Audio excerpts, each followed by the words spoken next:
Hello guys, welcome back to my channel. National building code. National building code అంటే ఏంటి? Bureau of Indian standards వాళ్ళు ఏంటంటే కొన్ని rules, set of rules అనేవి పెట్టారన్నమాట. ఒక బిల్డింగ్ కన్స్ట్రక్ట్ చేసేటప్పుడు దాన్ని నేషనల్ బిల్డింగ్ కోడ్ అంటారు. ఈ నేషనల్ బిల్డింగ్ కోడ్ని ఎవరు ఇంప్లిమెంట్ చేశారు అంటే ప్లానింగ్ కమిషన్ ఆఫ్ ఇండియా వాళ్ళు ఇంప్లిమెంట్ చేశారు, ఇంట్రడ్యూస్ చేశారు. కోడ్స్ ఏమేంటి అంటే 1983 NBC part 4 1977 2005 amendment 2. NBC rules ఏంటంటే పబ్లిక్ ఆక్యుపేషన్ గురించి, high rise buildings, high rise multi storey buildings అంటే ఏంటి, 14 ఫ్లోర్స్ అబోవ్ ఉంటే high rise multi storey buildings అంటారు. Apartments, warehouses, assembly halls, theatres, auditoriums etcetera. Main NBC rule ఏంటంటే ఇప్పుడు మనకి fire అనేది వచ్చినప్పుడు మనం ఆ ఫైర్ నుండి ఎలా ప్రివెంట్ అవ్వాలి అంటే మనం ఏం కాకుండా చూసుకోవాలి, ఎలా ప్రివెంట్ చేయాలి, యాక్సెస్ అంటే ఫెసిలిటీస్ అనేవి ప్రొవైడ్ చేయాలి,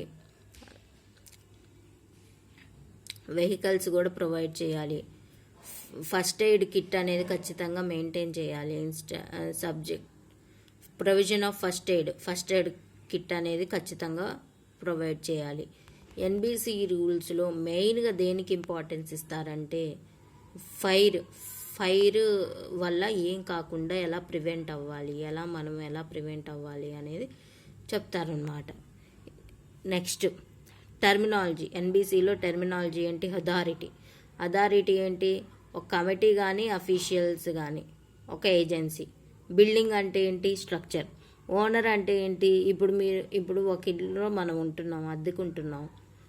అద్దెకి ఇచ్చే వాళ్ళని ఏమంటారు? ఓనర్స్ అంటారు.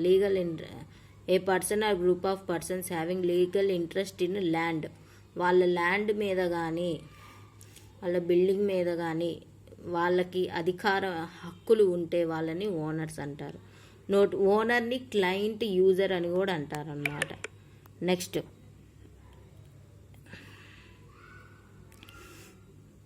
a large volume spaces created by floor opening 2 or more stories that is covered at the top of the series opening అనమాట.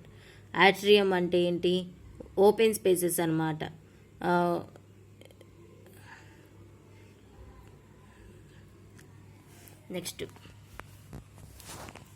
నెక్స్ట్ ఏంటి? క్లాసిఫికేషన్ ఆఫ్ బిల్డింగ్స్ క్లాసిఫికేషన్ ఏంటి?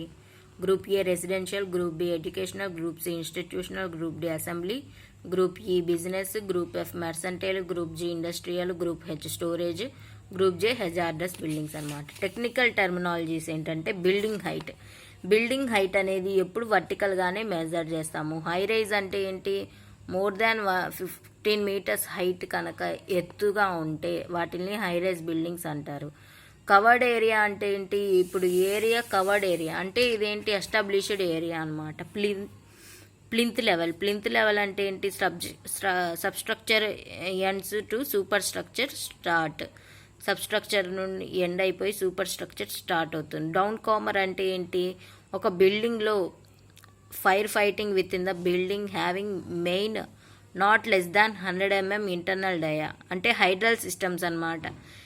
ఇప్పుడు మనకి థియేటర్స్లో కానీ ఎక్కడైనా మనకి ఫైర్ అనేది వచ్చినప్పుడు మనకు ఒక చిన్న సిలిండర్ లాగా ఉంటుందన్నమాట.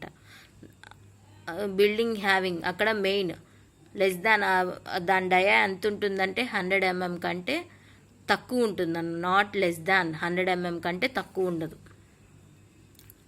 డ్రై రైజర్ అంటే ఏంటి? Capable of being charged with water అంటే arrangement of fire fighting with the building. అదే ఏదన్నా బిల్డింగ్లో ఏమన్నా మంటలు వచ్చినప్పుడు వెంటనే నీళ్లు తీసి స్ప్రే చేస్తారు కదా, అట్లా capable of being charged with water, దాన్ని ఏమంటారు? డ్రై రైజర్ అంటారు. By pumping from service appliance అంటే ఒక పైపు ద్వారా పంపిస్తారు కదా వాటర్ని. Next emergency lightning, escape lightening,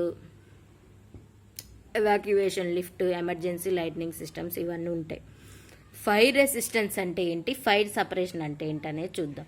the time that a material or construction withstand the standard fire exposure are determined by fire test is done with standard method. Fire resistance అంటే ఏంటంటే ఇప్పుడు మనం building construct చేసేటప్పుడు test చేస్తారనమాట. అసలు ఇది ఫైర్కి expose చేయగలదా లేదా, ఫైర్ నుండి మనల్ని కాపాడగలదా లేదా, ఫైర్ టెస్ట్ అనేది చేస్తారనమాట. దాన్ని ఫైర్ రెసిస్టెన్స్ అంటారు. ఫైర్ సపరేషన్ అంటే ఏంటి? మీ distance in meter measured from external walls of building concerned to the external wall of another building. ఒక బిల్డింగ్ వాల్ నుండి ఇంకో బిల్డింగ్ వాళ్ళకి మీటర్స్ డిస్టెన్స్లో ఉంటే building on the site from the other side, దాన్ని ఏమంటాము? ఫైర్ సపరేషన్ అంటాం అన్నమాట. నెక్స్ట్, ఫైర్ సపరేషన్ సిస్టమ్స్లో రెండు ఉంటాయి. Gas based system, water based system. Gas based సిస్టమ్స్లో ఏంటి? హాలోజన్ గ్యాసెస్ అనేవి ఉంటాయి, లిస్ట్ చేసి అప్రూవ్ చేస్తారు. వాటర్ బేస్డ్లో ఏంటంటే sprinklers, water spray systems, water mist systems ఇవన్నీ ఉంటాయి. గ్రాస్ ఫ్లోర్ ఏరియా అంటే ఏంటి? గ్రాస్ ఫ్లోర్ ఏరియా అంటే ఏంటి? Inside the parameter the area with in the inside parameter of the walls outside floor of the building అంటే ఏంటి? Perimeter అన్నమాట. Perimeter of walls అనొచ్చు. Perimeter of outside walls. Outside వాల్స్కి inside పారామీటర్స్ని కనుక్కుంటే దాన్ని gross floor area అంటారు. Under consideration with no dedication for corridors, passage ways, stairs, thickness of interior walls, columns, lifts ఇవన్నీ ఉంటాయి. Floor area ratio అంటే ఏంటి? Size of the piece of land, ఆ ల్యాండ్ యొక్క సైజ్. సైట్ ప్లాట్ అంటే piece of land enclosed by definite boundaries. ఈ కొన్ని బౌండరీస్తో గనక ఒక ల్యాండ్ అనేది సరౌండింగ్ ఎంక్లోజ్ అయిపోతే దాన్ని సైట్ ప్లాట్ అంటారు అనమాట. ఇది ఎన్బిసి ఇంపార్టెంట్ కీ పాయింట్స్ అన్నమాట. నెక్స్ట్ వీడియో నేను మళ్ళీ తర్వాత అప్లోడ్ చేస్తాను. Thank you for watching.